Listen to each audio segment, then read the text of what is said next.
And you're going to mute everybody for us, please? Yes. Thank you. Excellent job. Well, hi, everyone. I just wanted to thank all of the state leaders for attending the webinar today. And I know that today it may be hard to focus on the new state network model, or quite honestly, even focus on anything that's happening in the road ahead. But we're all just trying to figure out how to get through the day and, of course, through the week. So I hope you all received the video that was sent out last Friday. And in the interest of time, I really don't want to go over all those points again. Rather, what I'd like to do is just recap a few things for our state leaders, okay? So number one, hopefully you're all following our roadmap newsletters. We've done 10 issues so far this year. That's almost one per week, and it's filled with great information, so you all feel like you're up to speed on things. Two, since the course of events has started, we've developed these social distancing toolkits, which we hope that you have found to be very useful. Last week, I'm sure you all noticed, we began a very robust virtual event series so that member value remains interrupted. Our idea in doing this was not to simply provide value from a national, because at national, besides our 3 national events, Mid-Year Network 360 and the National Conference, we don't organize live events. We organize these with the state and local networks in mind. So go out there and repurpose the material, and better yet, push it down to the local level. Ideally, our members look to the local networks as a first channel of communication, so promote it and put it in the state or locals' names.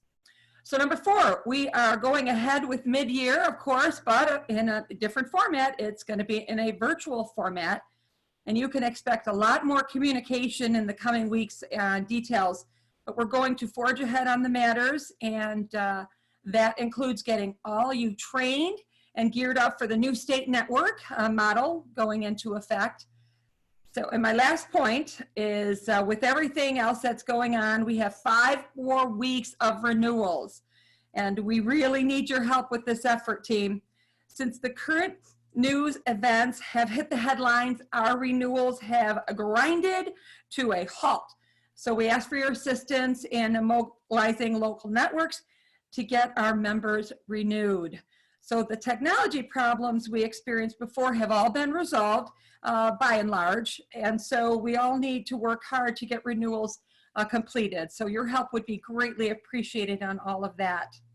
So like all of you, we are all adapting to this new normal, and while we feel like we are pivoting quickly, we also want to let you know that we don't have all the answers, and we are open to comments, questions, suggestions, and other ways to handle things. Our overarching strategy since the pandemic began was to provide local and state network with tools and guidance to assist in their leadership journey. So to that end, we still have to work to do, of course. Myself and the leadership team will be reaching out to all of you in the coming weeks just to chat and get your thoughts and ideas and to check in. So expect to hear from us. But that's it for my housekeeping announcements, but I just want to emphasize that like all of you as state leaders, the recent current events were certainly not in my plan when I took the Women's Council journey as your president in 2020, and I'm sure they were not in yours either. But Women's Council did provide us all with the tools we all need to become and to rise to the challenge of being these business leaders in all these challenging times. We're in this journey together. We've said it before, we'll say it again. We're in this journey together. We want you to know how appreciated you all are and all the work that you are doing. And together, we'll overcome these challenging times. I promise we certainly will.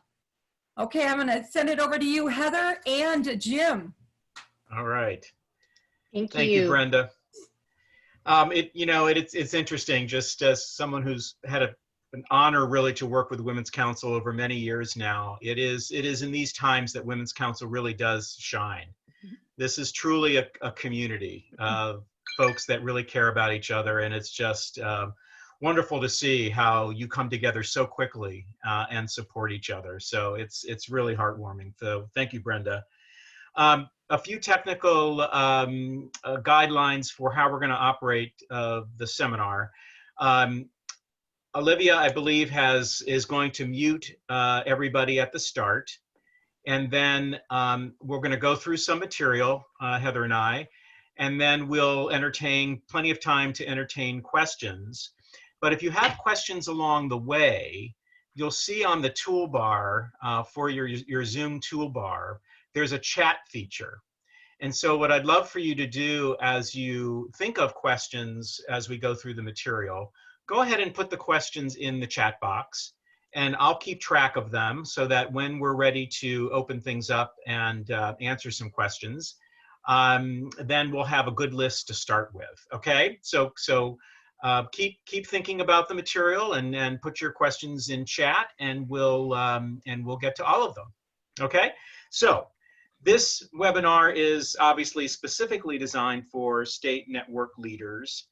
And as we were thinking about this year being the year to roll out the model, there were some critical deadlines and steps that state leaders needed to be thinking about sooner rather than later.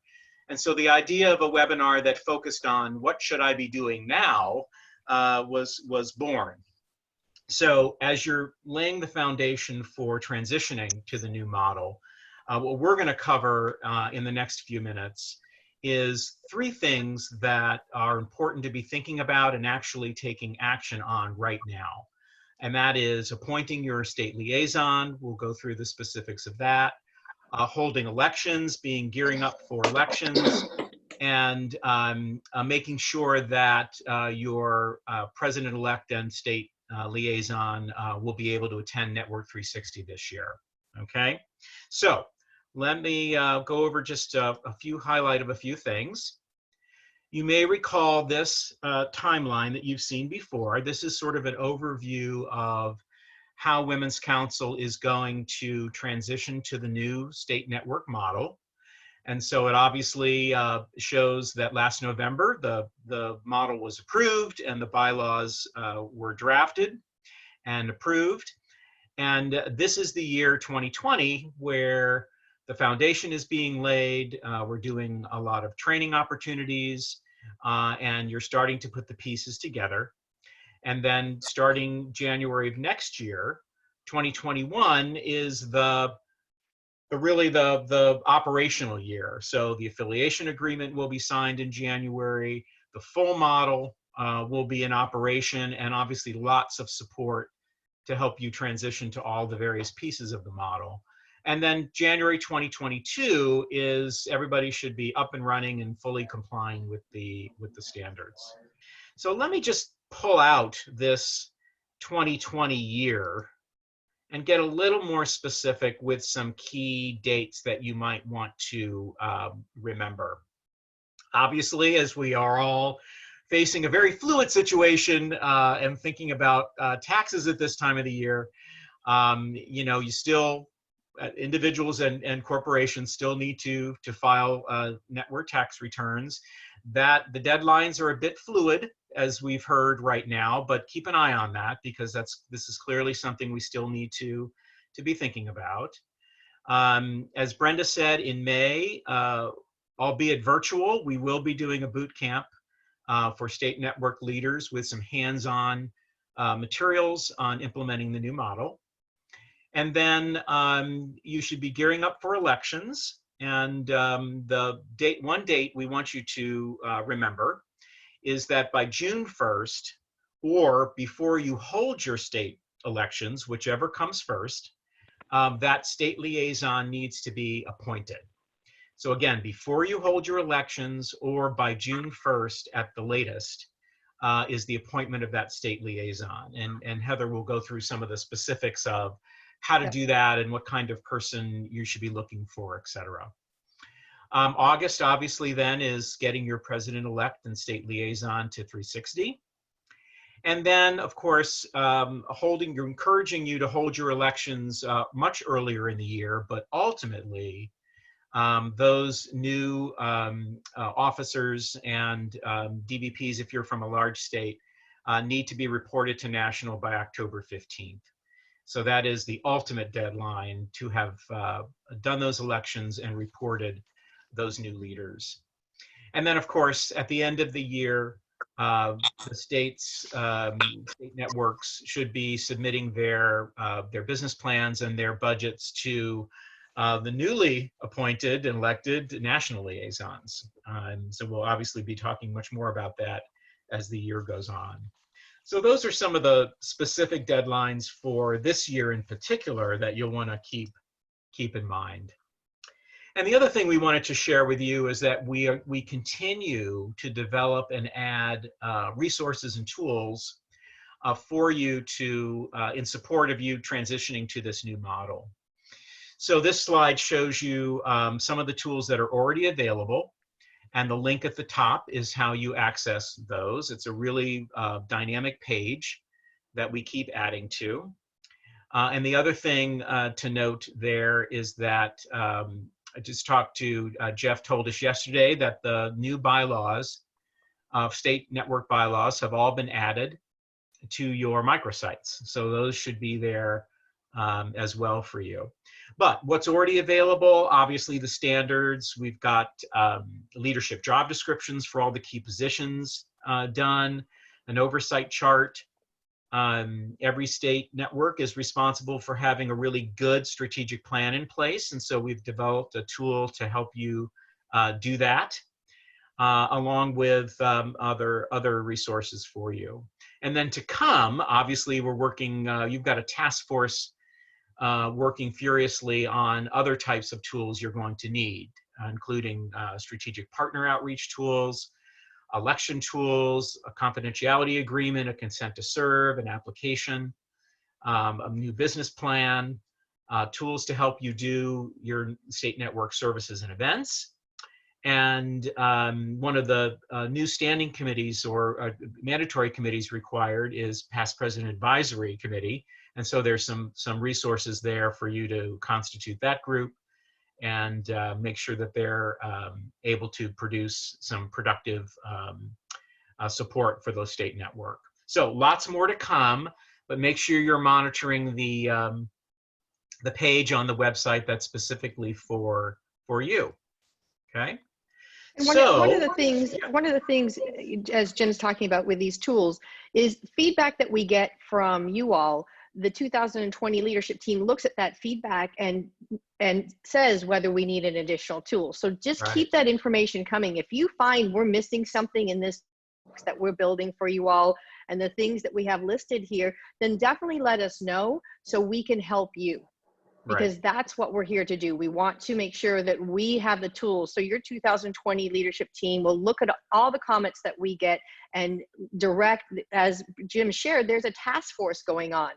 And so with that task force that's specifically working on tools, they'll work on developing those tools. So if your feedback is critical in all of this, because we may have missed something. Our goal is not to have missed something, but we want to make sure we're providing you all the things that you need to be able to follow this model clearly. And as Jim talked about, one of the clearest things that you can look at, and one of the items that we have, same with when we did the local model network rollout, is the state network operation guides. And that is on the website.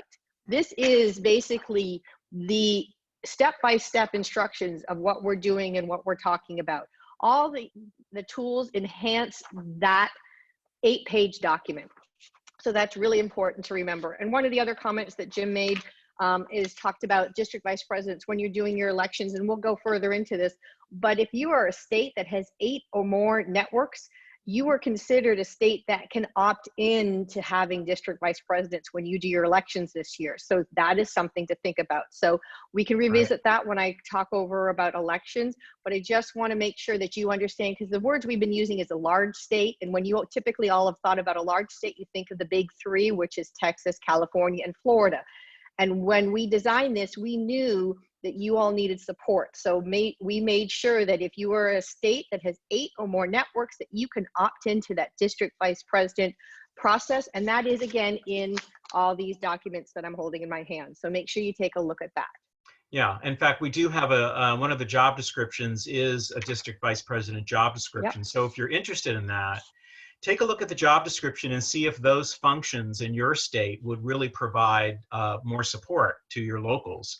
As Heather said, there's a number of states that are just on that cusp of possibly really benefiting from this. So take a look at that job description and see what you think. And one of the things we aren't going over today, but again, we're happy to help you understand, is on page 2 of the network guidelines, it talks about the organizational structure. And we talk about the level 1 through level 5 in regards to where your state would fit in one of these levels. So if you need help on that, we're here to explain that to you.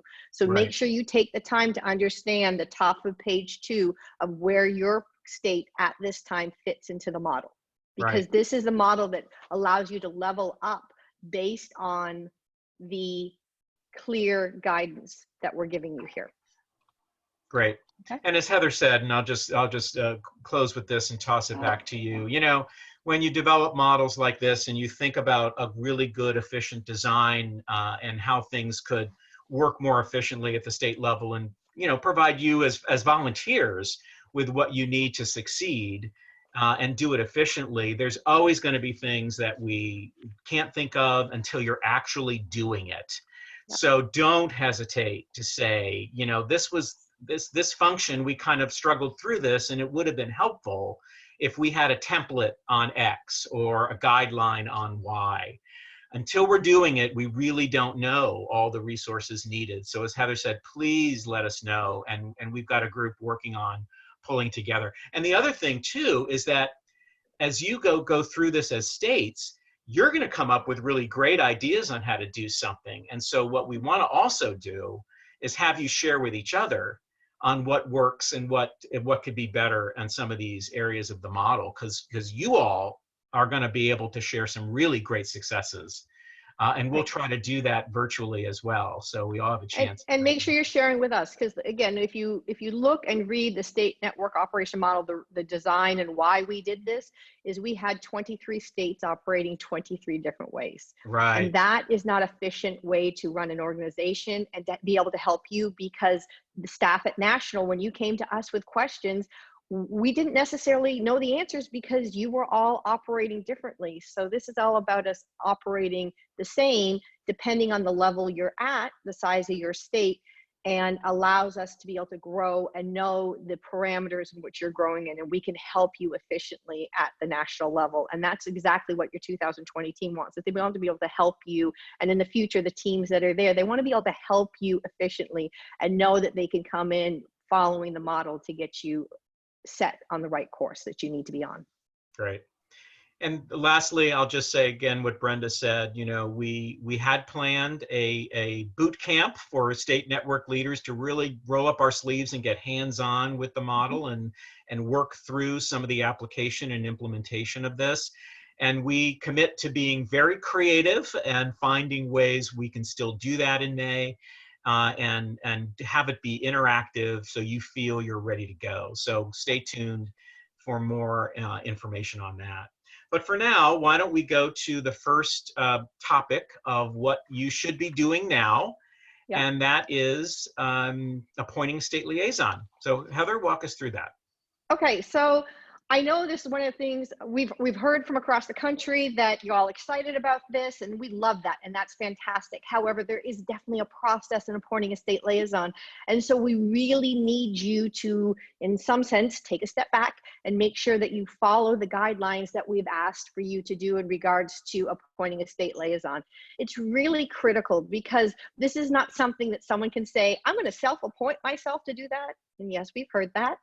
We love you all and we love your passion, but we definitely need you to follow the guidelines here.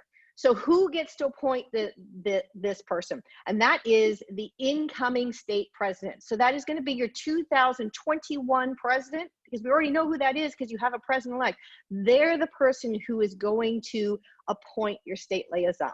It will be ratified by our governing board, and that is definitely important.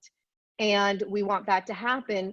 But we just want to understand that's the process. And that's for a state that has a state network. There's 23 of y'all that are a state with a state network.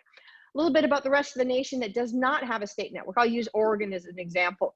If there is no state network, no, somebody in that state can't self-appoint themselves. It will be appointed by the national liaison and ratified by the national leadership team. Understand that in May, as we've talked about, and we're not going to get in the nitty-gritty of this, there will be national liaisons elected, and they will work with your leadership team of 2020 and 2021. They will work together, and they will appoint the state liaison for those states. So they're going to work together as a team. So those states that do not have a state network, do not worry. As we said, if you are a state network following the level up model and you are appointed as allowed to have a state liaison, then you will be appointed one, and it will be chosen by the national liaison. So if you have questions about that, definitely put it in the chat box so we can get to those. When does this person have to be appointed by? So this really is, again, about the 23 networks that have networks, state networks. It has to be by June 1st or before your elections. So if you're having elections, let's say in May, and again, we all know things are going a little differently, but we're just going to talk about the process at this point. If you're having an election in May, that person must be appointed before that election. If your elections aren't until August, that person must be appointed by June 1st. We did this because we didn't want it to be a default position because someone didn't make an election, nor was it an electable position. So this allows the person to be appointed very clearly by the governing board. So once the incoming president has selected the person and it's been ratified by the governing board, then we have a JOT form on the WCR website under the State Network Model Resource page where they can report who that person is. And that's really important because one of the things with this new position, both the 2021 president, your current president-elect for the state, and state liaisons that are connected to a state network or state liaisons that have been appointed by the national liaisons, they will be going to Network 360. So that is why we had the June 1st deadline. Jim, you want to go to the next page for me? There it Okay, is. so the big question for everybody is who's qualified to do this? Obviously, this is a realtor position. This is not for an affiliate. This is a realtor position. It must be a member in good standing.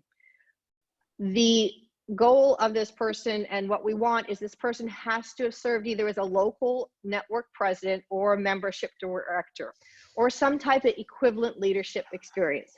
What we mean by that, if someone has served as their local association president and they're involved at Women's Council and they have a good understanding of the current local network minimum standards, they're probably going to be a great leader in this position. They've served at a higher level, and so they have an understanding in regards to that. So we want to make sure they understand the local level.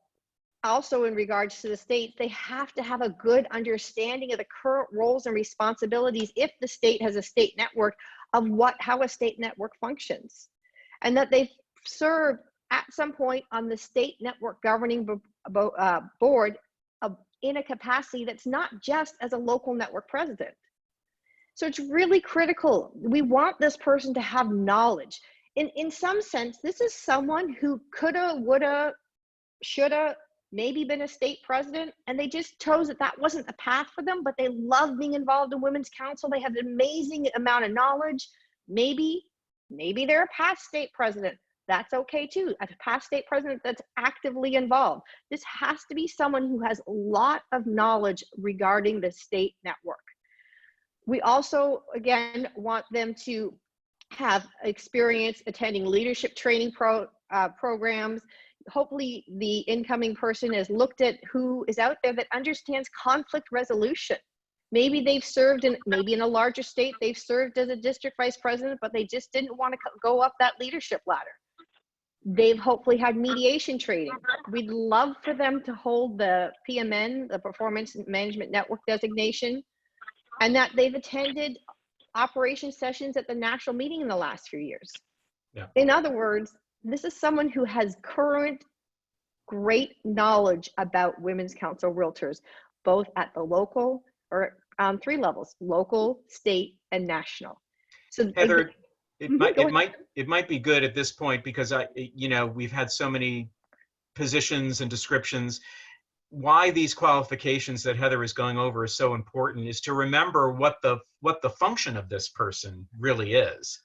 And that is, they are the one that really supports and monitors the local networks, and really acts both as a coach and a mentor, because they've been there and they understand the challenges, but also as somebody who can gently guide a local to how they need to be complying with the standards, and also be there to resolve conflict. So it is a really, really important position as that link between the state and the local, but also then this person faces toward national as well, and is able to share with the national liaison what some of the challenges are going on at the local level. So you can see how unique the position is, and how unique of a person with certain qualities that needs to be in this position. And that's why these requirements were sort of put in place, because it is a very important position, and somebody who really, really understands, but can be a coach and a conflict manager at the same time. And that's a pretty unique job. Yeah, and one of the questions we've gotten is, should this person go through some type of nominating process? Should this person fill out an application? It's not one of the things we actually had thought about. However, that's not a bad idea. If you have, as an incoming president, if you have numerous people who've said to you, hey, I'm interested, and you want to learn more about them, then there's nothing wrong with doing that type of process. There's nothing wrong with asking them to fill out some information, so you, as the person who's trying to appoint someone, can get a better understanding of the people that are interested. And so as in regards to the network, this isn't a popularity contest. You have to remember that you're trying to choose the best person who can do the job for the leadership team, because they're the state liaison. One of the big changes is they're part of the leadership team, and they're going to be working directly with the national liaison and the leadership team and the state president. So they're an integral piece of that communication piece between everybody. Right. So this is not somebody we want testing the wheels and seeing if leadership's for them. Right. They have to be an experienced leader. Right. All right. Okay. So, holding and elections. If this is a tool, if you're looking for a tool as a state network, and this is a tool you're looking for us to say, hey, we'd like an application for this, then you need to let us know. Because again, this is not a tool that we've developed, but if you feel this is something you need, then let us know. But this is not somebody that goes in front of nominating. I want you to clearly understand that. It is a position selected by the incoming president, not somebody that sits in front of nominating. Yeah. And Heather, on the chat box, I think we had a great suggestion from Jennifer of maybe putting together sort of a particular questionnaire or guideline application for this position, since it does require certain kinds of qualities. So yeah, some additional guidelines would be good. So I've noted that down as something we would possibly develop. Excellent. Thank you so much. Yeah. And the whole point is, and as we talked about, we're going to develop these tools so that everybody's using the same tool, not that each of you are creating your own tools. So you got to just give us some time, and we're working really quick and hard as fast as we can to develop these tools for you. But this is an example of a tool that would go to the top of the list, since this has to be done by June 1st. So understand that if this is a need, and we're sort of seeing for the chat box, and that's a need, then yes, then the leadership team, the 2020 leadership team will give us permission to, this is something they need. So we need to make it happen. So, right, Brenda Lee? Got it. Nothing like putting you on the spot there, Brad. Love you, B. All right, holding elections. For a long time. So let's talk a little bit about voting. Okay, so you're going to have your elections. And again, we are not talking about how elections are different right now. We're just going to talk about the clear facts of how this process is going to work. Understand, I want a clear note, it's right there on your screen on the left hand side. Electronic voting is permissible by your new state bylaws. They went into effect, your state bylaws, when we voted on those in San Francisco in November, and it was approved, this new model. And moving forward, technically, per Robert's rules, your bylaws are in effect. The new bylaws are there. So with that, the blessing of that is one of the things we had put into those bylaws is to allow you to have the ability to do electronic voting. So there's your coverall for what's going on right now. So when you do your elections this year, you have to elect under the new format. And your new format is you'll be electing a president-elect, a first vice president. We used to be called a secretary, now called the first vice president, treasurer. And if you are a state that's choosing a state that's 8 networks or larger and choose to have district vice presidents, you can elect district vice presidents. There's a guideline of how many district vice presidents you can have per the number of networks. So it has to be a minimum of 8 networks, and you're allowed 1 district vice president for every 3 networks that you have. So there's the formula. Again, it's in your network guideline. All that information's there. And one of the pieces you also have to elect at that time is 3 members and 3 alternates for the nominating committee. And I'll go through and break all that down for you. Okay, so elections.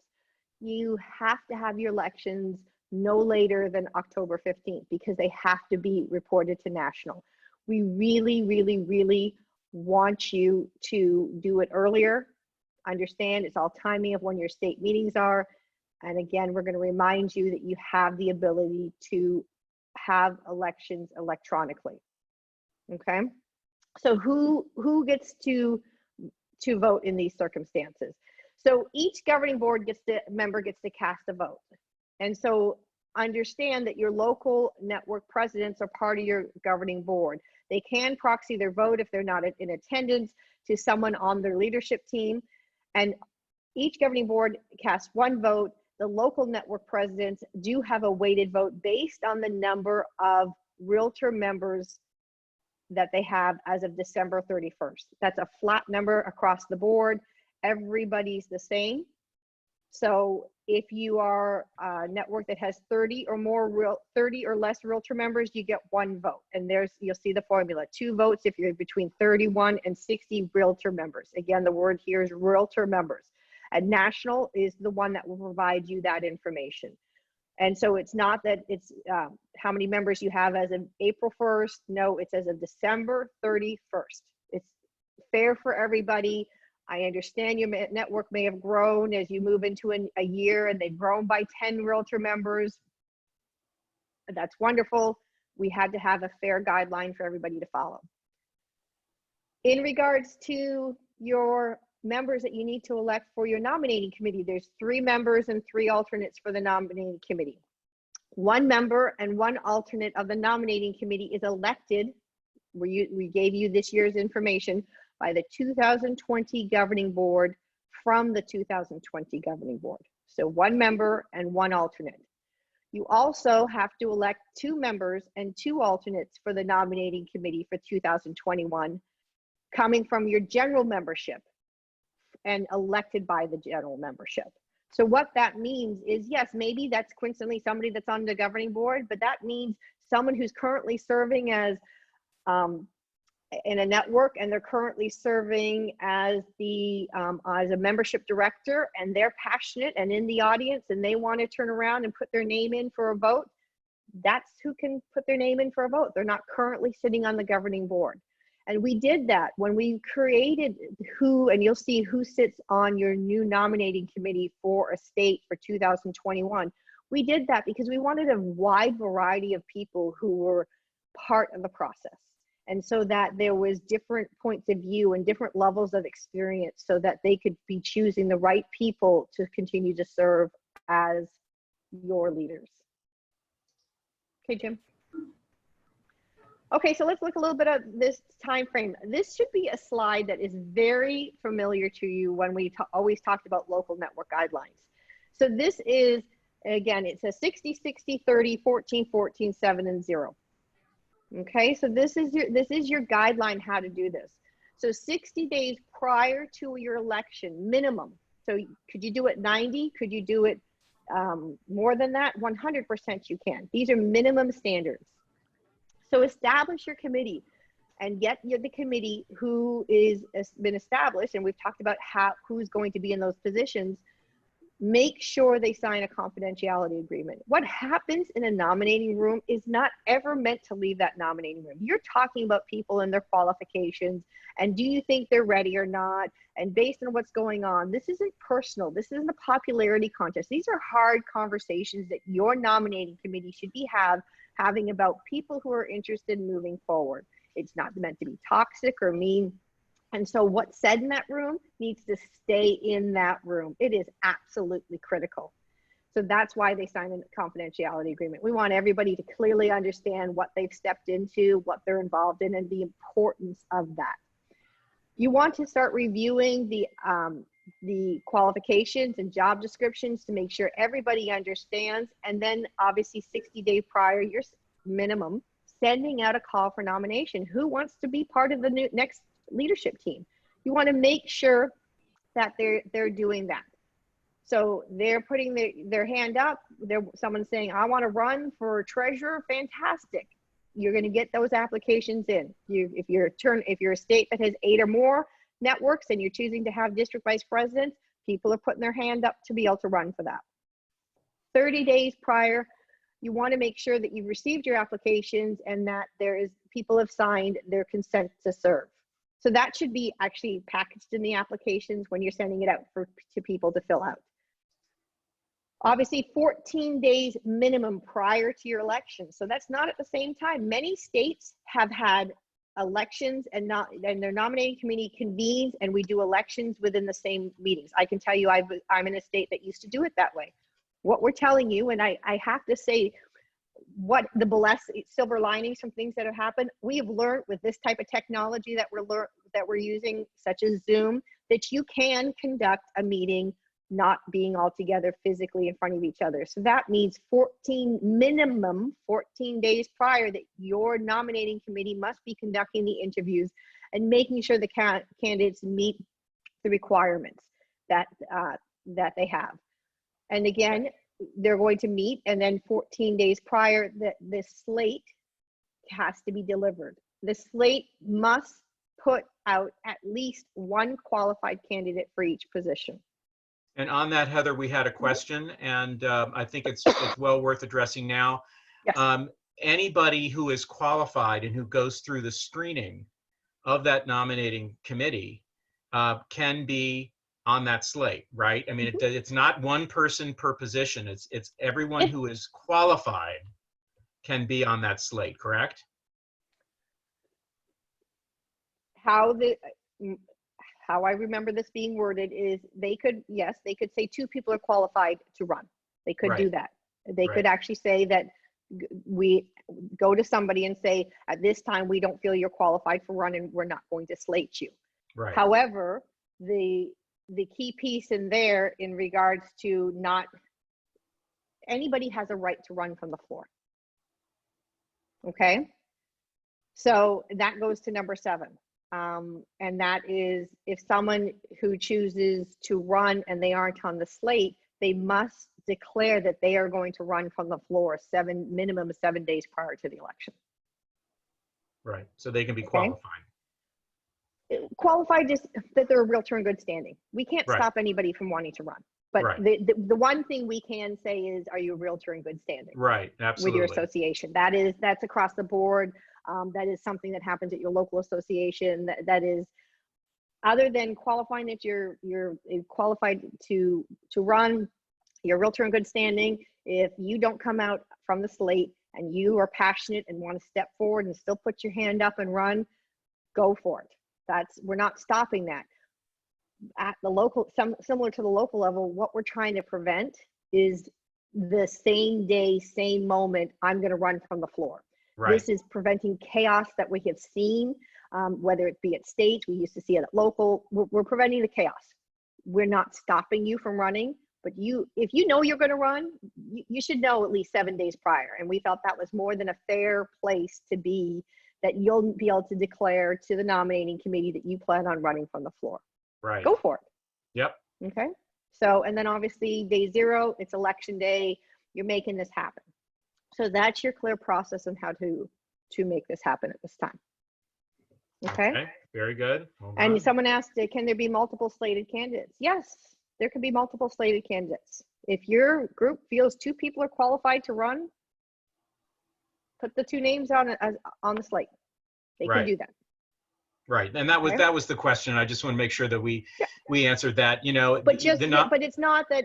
But it doesn't mean just because you stepped into nominating that you are going to be part of that slate. Exactly. That's the piece here. We're at a level here that, you know, no doesn't mean no forever. It just may mean no, not right now. However, if you are passionate and feel you're the right person, step on up, run from the floor. There's nothing wrong with that. You just have to declare that 7 days prior. Right. Very good. Okay. Part of our organization is leadership development and giving feedback. And sometimes in an interview process, people are getting the feedback that what they need to do to level up and do that next step as a leader. And so we're here to help that. Good. Okay, so let's talk about the composition of your nominating committee. Nominating committee. So the chair for your nominating committee is the immediate past president, willing and able to serve. So your 2020 president will be serving as the 2021 chair of nominating. Your 2021 state liaison, who is appointed by your 2021 president, is part of that. Your leadership identification and development chair, that's one of the mandated committees that we have, one of the 5 mandated committees that's part of this new state network model, will be on this. And we felt the importance of doing that was because they're tapped into who the leaders are. They're tapped into what's going on. And then remember I had talked about that you have to elect 1 member and 1 alternate from the governing board and 2 members and 2 alternates elected by the general membership. So that is who else fills this out. So basically you have 1 member from the governing board, 2 members from the general membership. The reason we have alternates is life changes, right? Maybe someone can't make it to the meeting, something happens, maybe someone who didn't think they were going to run decides that they want to put their name in. So we have backups, so where nobody's scrambling. So we felt that with having 3 people as backups, that would cover if life changed for people. So some little guidelines in regards to your nominating committee: no more than 2 members can be from the same local network. Okay, so we did that because we didn't want people to be loaded up with all these people for one network. Also, that we don't want any more than 50% of past state presidents serving on the nominating committee. This isn't a committee of past state presidents who get to choose the people. So yes, you could have a large number, they're experienced leaders, but we don't want that to be in the dominating group that sits on this committee. They obviously, as we talked about, the importance and why they must sign a confidentiality agreement. We want them to clearly understand, everybody in that room, to clearly understand the importance of the confidentiality of having a nominating committee. And obviously, if you're running for office, you can't serve on the nominating committee. So if someone decides that they're passionate enough that they want to run and they want to step forward as a leader, we need to know as soon as possible so that obviously one of the alternates can step into your place. Okay. Okay. Yep.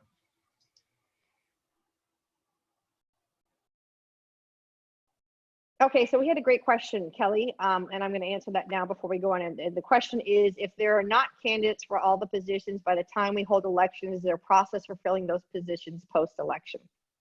So typically, what the process per your bylaws is, if you know the goal is the nominating committee is put a slate forward. Let's say someone applies to be treasurer, but you're having a blank spot for first vice president, but you had multiple people apply for treasurer. Part of the nominating's job would be, hey, is one of these people qualified enough to step into this position? Maybe have that conversation. The other piece, because remember, unless you're having district vice presidents, there should be enough people running for that piece. After elections close and you're filling positions, you follow your bylaws, in which talks about how to appoint for positions if they aren't fulfilled or someone steps and vacates those positions. So follow the bylaws. Okay. We have another question, Heather. I was just typing an answer, but let's go ahead and answer it live. Could we stress the point that in doing the elections this year, it is your current nominating committee that will manage this? Right. You However are they were formed in right, 2019 for 2020, that's your group. The right, key piece we wanted you to remember, excuse me, was the fact that when you're doing your elections, you must elect 3 people for your future nominating committee, because this is a piece we know sort of gets forgotten. So we just right, wanted to make sure that everybody understand the importance of when you're running your elections, you're also electing for your nominating committee for 2021. right. And this So is the future of what your nominating committee will look like and operate. right. So let's just stress that again. The current nominating committee, as you have it, will manage the process this year, but you Yep. are also looking forward, and part of your elections will be to make sure you are constituting the new nominating committee in the new format for 2021. Okay? Yes. All right. Great. Okay, so y'all have budgets, right? And so we want to remind you that part of your budget, one of the things we asked of you in November, and we went over this model, and we keep saying, is that the president-elect and your state liaison for 2021 will be attending Network 360. So you need to make sure that you have the budgeted for the fact that 2 people from your state will be attending this event, and how important that is. This is the first year of training. They are going to be out there an extra day, and they're also going to get the days of Network 360. So we're going to make sure that they are set up for clear success so that they can lead under this new model. Okay, so just make sure that that has happened and that the budget is in place for both your president-elect and your 2021 state liaison to attend this event. Okay. All right. So I think, Heather, we're at the point for some questions. Let me review what we had so far on the chat, and then we can open it up for more. So we agreed that we need some guidelines and a tool perhaps for a questionnaire or an application for a state liaison candidate. There's been a good discussion on chat about programs available to conduct electronic voting, and California offered one such solution, electionbuddy.com. So there's been some good back and forth on that. We clarified, hopefully, that what a slate of candidates means that the nominating committee is producing, and they're qualifying people to hold each position. And if there happens to be 2 very qualified candidates that the nominating committee feels can do the job, then certainly they could slate both of those candidates. And we talked about running from the floor and that option. And you addressed the issue of if we don't have a candidate for a certain position by the time of the elections, how can we prevent that, A, and B, how we handle that post-election. There's a current chat going on about difficulty finding a realtor for treasurer. And let me see if there's any resolution on that, because it is a realtor position at the state level. Yes. Right? Okay. Let me see if there's anything else. Talking about budgeting. Do we have clearly stated committee roles from national, so when filling these committee task forces, people know what they're saying yes to? Okay, that's a great question. Again, from Jennifer. Right. So we have the mandated committees. The mandatory committees for this model is a budget and finance committee, which can include audit functions. This is on page 3 of the network model. Right. Your nominating committee, which we did discuss today, your leadership identification and development committee, your past president's advisory committee, and your strategic planning. Those are the 5 mandated. After that, any task force or work groups or project teams that you want to develop for your state network, you may find a need. Some states have new member orientations group. So that group is somebody that would be a project team that's put together. The bonus of project teams, which we've learned from these local network model, is that they rise and fall. They're there to serve a specific need, and they're not meant to be there all year long. And none of your project teams or task force or work groups serve on your governing board. Their governing board is clearly made up of a set group of people. Yeah, I think what the question is, and I think it's a really great idea, is could we, for each of the mandated committees, could we have a description of the scope of what that committee does, and maybe some qualifications or criteria for finding the right chair, excuse me, for those committees. Yeah. And I think that's a great tool, Jennifer, that we could put together for those mandated committees. So thank you. Great suggestion. Yeah. Great suggestion. Other questions? Other questions? Should we open it up at this point, Heather? Yeah, totally. Olivia, can you unmute everybody? Yes, give me just a second. No problem. Thank you. Take a drink. Great job, guys. Take a drink. Do you want to click down? I wish there was Bailey's in this I'll make morning. you one. There is none. So it's water and coffee. Excellent job, you guys. Thank you. I got a question for you guys, for anyone who can. Hold on, no problem. Can you just tell us your name and what state you're from? Just so we Oh, have yes. an idea. Good morning, everyone. This is Jennifer Peterson. I am the president-elect, state president-elect for Washington State. Heather, good to see you, love. So one of the, for me, the two things on my radar, especially with, we have 5 local. Just a second, networks. Jennifer. Hold on. Okay, we've unmuted everybody. If you aren't talking right now, can you maybe self-mute yourself or not talk? Because we can hear singing in the background and everything else. It's very lovely. Love small children. Yeah, so just mute yourself until you want to ask a question. It's not that we don't want to hear from you, but just so we can clearly hear. All right, sweetie, thanks for that. I better go. I've got to try and find this demo film. Okay, so Okay. Olivia, can you? Olivia, mute everybody. Okay, Everybody, Yeah. everybody can unmute themselves. Hi. Yeah. Perfect. Give me 2 seconds. All Thank right. you. Maybe try and go Hold there a minute. No, listen, this is the paper you're supposed to use. Homeschooling at its best. Oh, I gotta love you. Gotta Okay, love it. Jennifer, we're coming back to you. So unmute yourself because you've probably been muted. And so ask your question. We do want to hear what questions you have.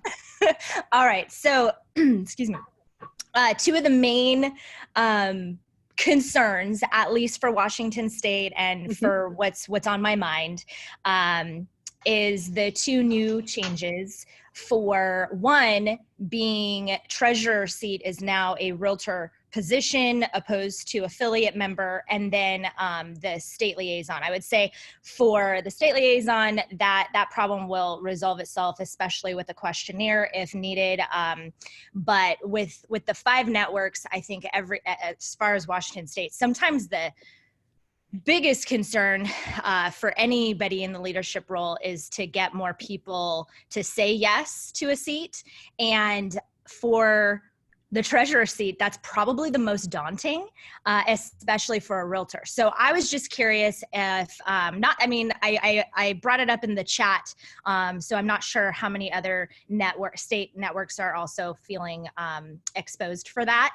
But just coming from a concern standpoint and what tips that you guys might have for any obstacles that state networks might be having trying to find a realtor to say yes to the treasurer position. Does anybody Hi, have this any is- comments? This is Eileen from California. And well, what we did is we hired a bookkeeper to do all of the mechanics of a quote unquote treasurer position. Because after all, well, and the way we look at it is the treasurer will eventually be president. And so it's more important for us to have somebody who is essentially part of the state leadership team and the mechanics of being a leader and a role model versus the mechanics of being a treasurer and handling all of the money. Yes, they do have financial responsibilities. However, the day-to-day operations of bookkeeping, we hired a bookkeeper just to take that burden off of them. So in the sense of a state, Jennifer, because I know you're a smaller state, California has a larger budget in regards to that. One of the things that you could look at is maybe having a team that helps the treasurer. So having a work group that works with the treasurer in regards to that position, using tools like QuickBooks and things like that, but just reaching out in regards to that. And there may be an affiliate or somebody that you could do some strategic partnering with that will be great to be a bookkeeper, because they can advertise their stuff by being a strategic partner for the year for bookkeeping services to help the state. So just trying to look at it differently of how you can maybe ease up that position for somebody who, as a realtor, is a little worried about that position. That actually helps immensely, only because we have our current treasurer is a rock star, and she has just changed the state network around. She's just turned it around, and we don't want to lose her. So maybe we can figure out like a consultant position type of partnership. That's a great So thank idea. you, There you go. California. That was a huge tip. So thank you. So, okay, wonderful. Other questions that we can answer for you? Remember, at this point, you can self-unmute yourself if you have a question. Just tell us who you are and what state you're from.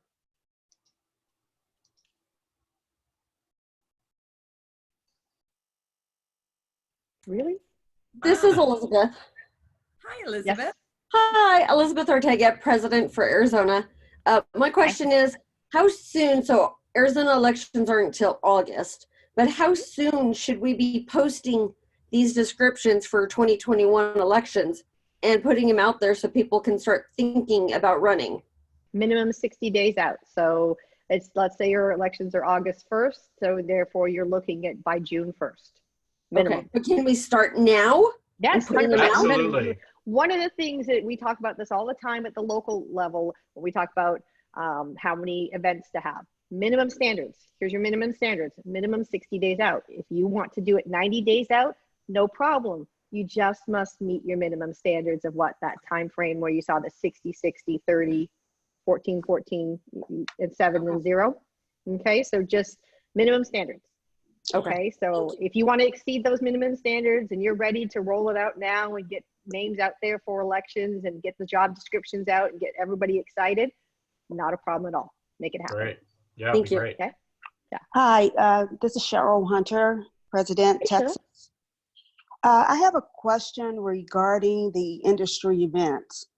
As we know with COVID-19, that many of the first and second quarter events have either been canceled or will need to be postponed. What are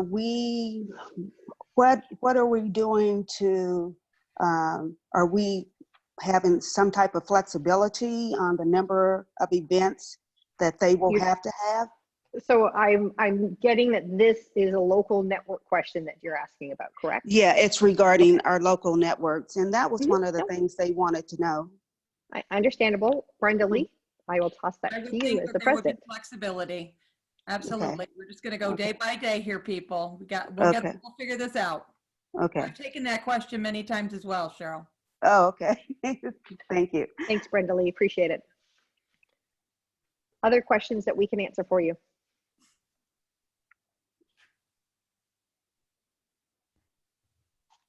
That's because you did such a thorough job.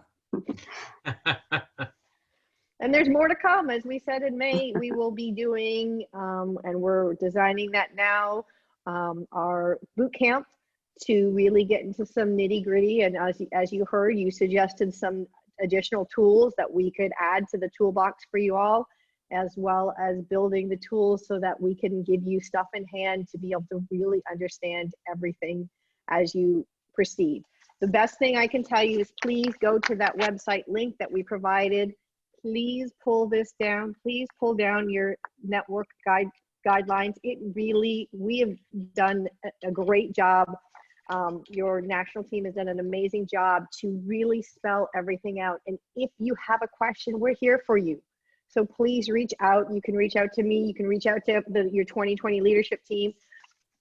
This is it. We know this extremely well, and we're here to help guide you through this. So we want to make sure that you understand that. But please make sure your entire current state leadership team is read this model, because it will answer a ton of questions that you have. And we're here to provide any clarity that you have. So, other questions? Okay, so someone had just asked, California, just confirming that all people interested in running for a state position should complete a consent to serve form. Yes, because that should be part of your application process. So you should have your application and consent to serve. It should be a package. There's states that have that already, but again, it's your application for applying for a position, and in that application process, it should be there at the same time, part of the same document.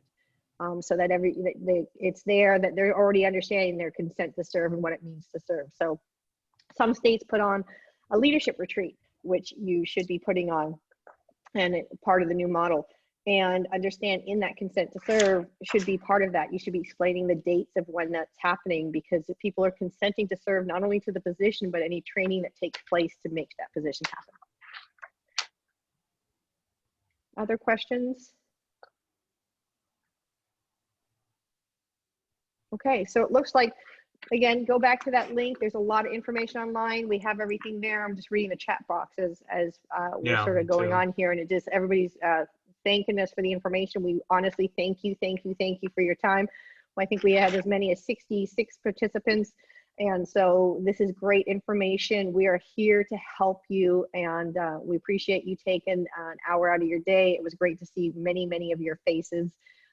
It makes it so much better based on being at home right now. Reach out if you need us. Make sure you reach out if you need us. Thank Jim. Thanks, Heather. Absolutely. Thank you. We appreciate y'all. Thank you. Thank you so much. Bye-bye. Bye-bye. Bye.